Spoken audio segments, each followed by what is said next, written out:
Remember Oscar? That Brazilian kid who joined Chelsea back in 2012, had a stunning debut against a European giant, went on to win a few titles, and then disappeared to the Far East?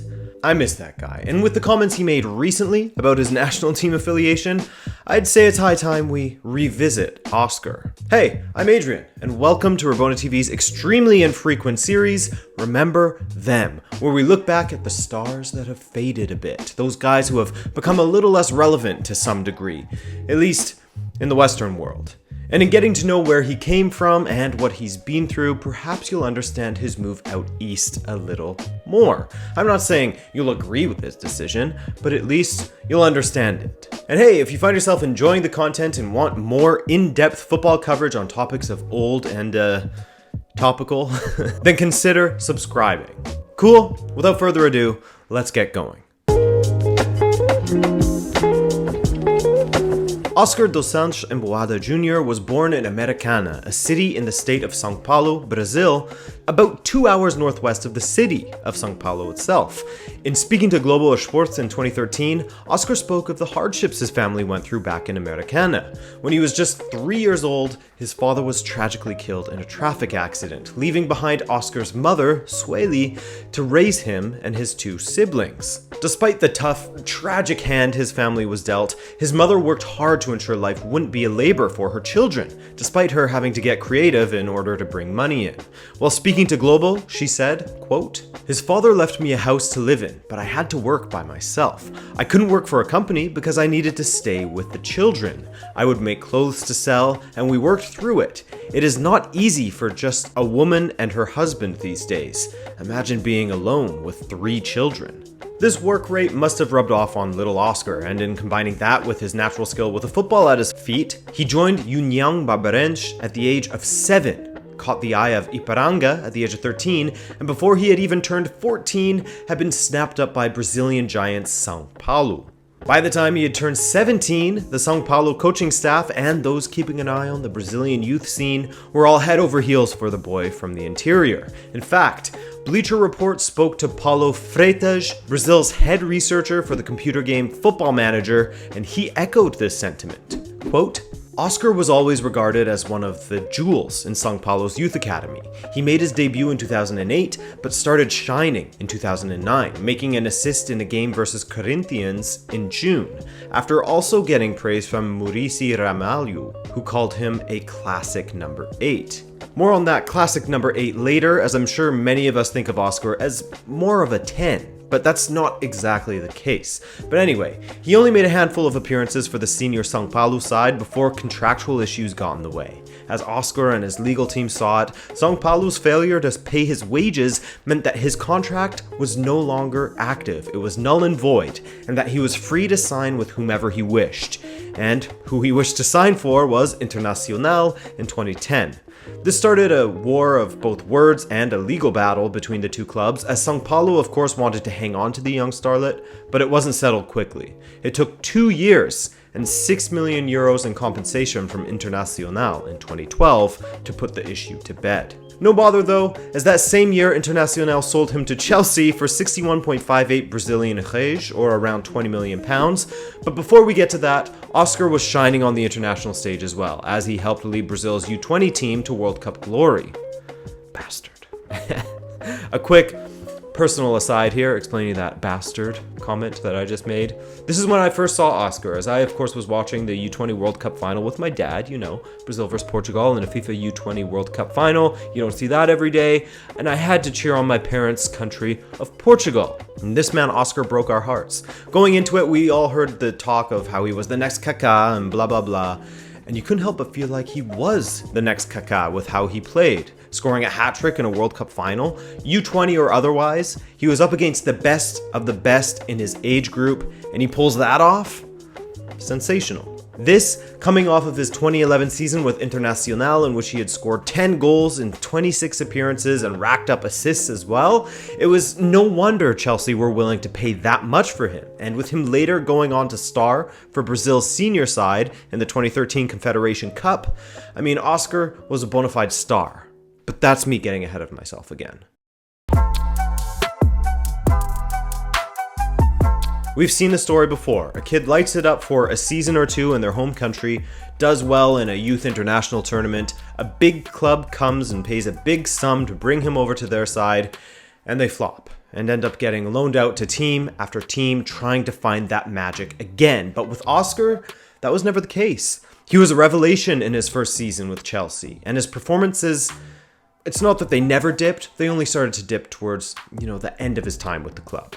In his first match with the club, his first ever appearance for them, Roberto Di Matteo threw Oscar into the starting 11 for a Champions League fixture against Antonio Conte's Juventus, and he absolutely stole the show. He opened the scoring with a deflected strike that Bonucci was kind enough to help guide over the outstretched arms of Gianluigi Buffon, a goal in the Champions League against Juventus on your debut.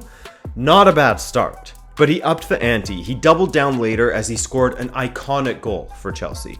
Pushing the ball around Pirlo with the touch of his heel, Oscar then curled a strike from just over 20 yards out into the top corner. A beauty, and I've linked to the video of it below in my sources in case you want to check it out for yourself. Despite Chelsea having a bit of a topsy-turvy season as Di Matteo was sacked and Benitez didn't take to liking Oscar right away, Oscar still excelled. He scored 5 goals and assisted twice in the Champions League before Chelsea was sent down to the Europa League, which they won, of course. But with Jose Mourinho returning to the club that summer, Oscar was a favorite of his.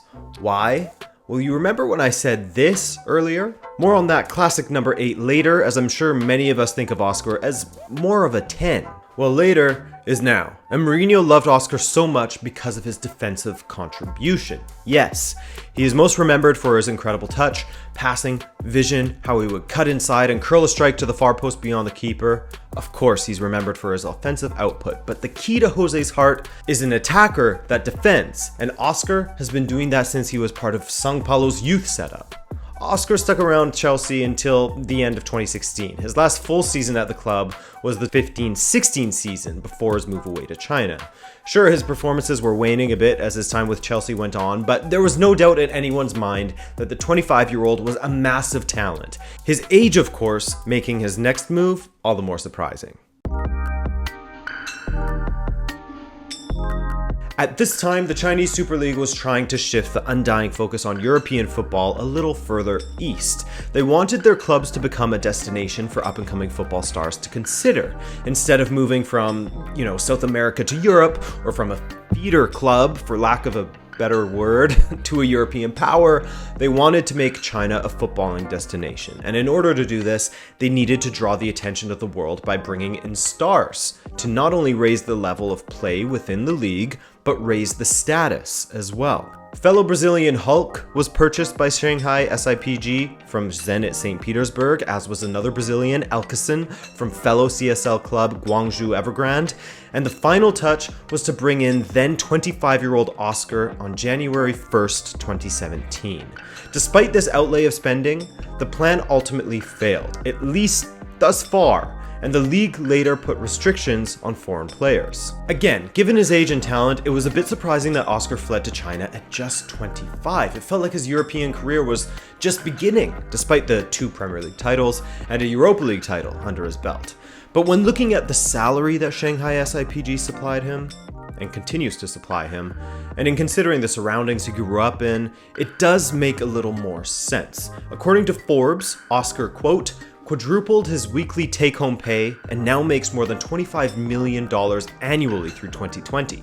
I mean, it's not like he was making peanuts at Chelsea to begin with, but I mean, who am I to judge his decision, right? He spoke to Copa 90 back in 2017 after completing his switch to Shanghai SIPG. Again, I've linked to that video below and encourage you to watch it, and he spoke of his decision to leave for China. Now, before we get to that, as mentioned before, his performances had waned a bit at Chelsea, but he was still a fantastic talent, and with Fabregas coming in and pushing Oscar into wider positions than he would have liked, a move away to another big European club seemed like no-brainer.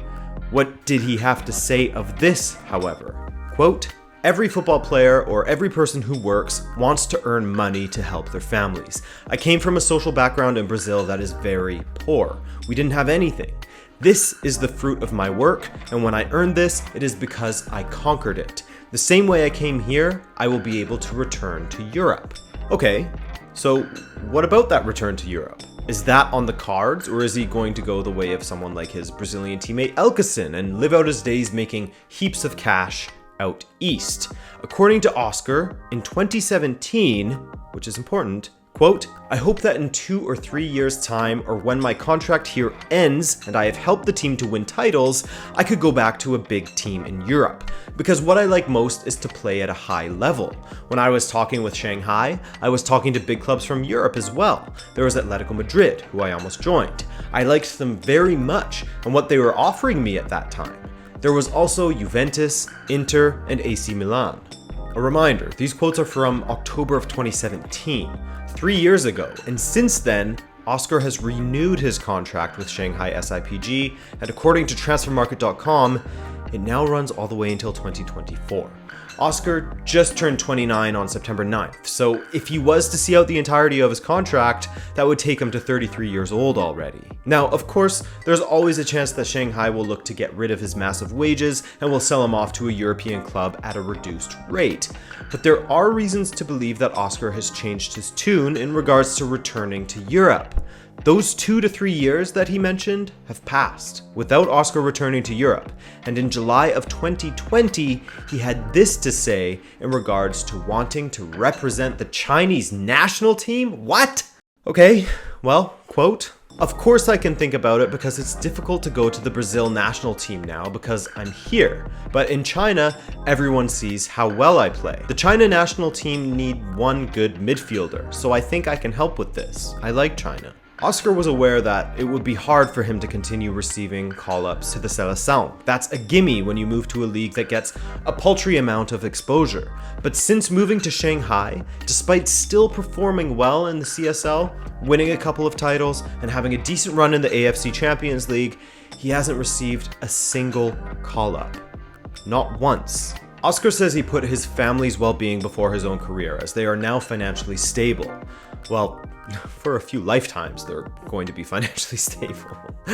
And he could have been financially stable in Europe as well, but that's not for me to judge. And warning, this is me speculating, but you can't help but feel that he is perhaps carrying a bit of regret, or at the very least some bitterness towards his national team for leaving him behind for what will be 5 years in 2021.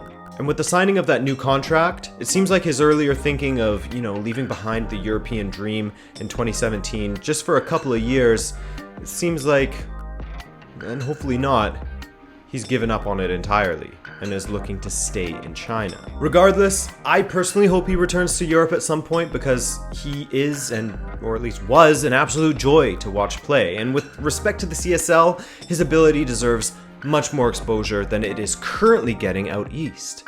My man, come to Benfica.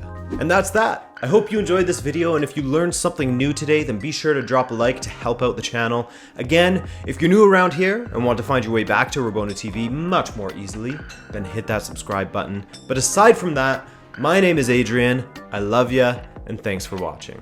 Ciao.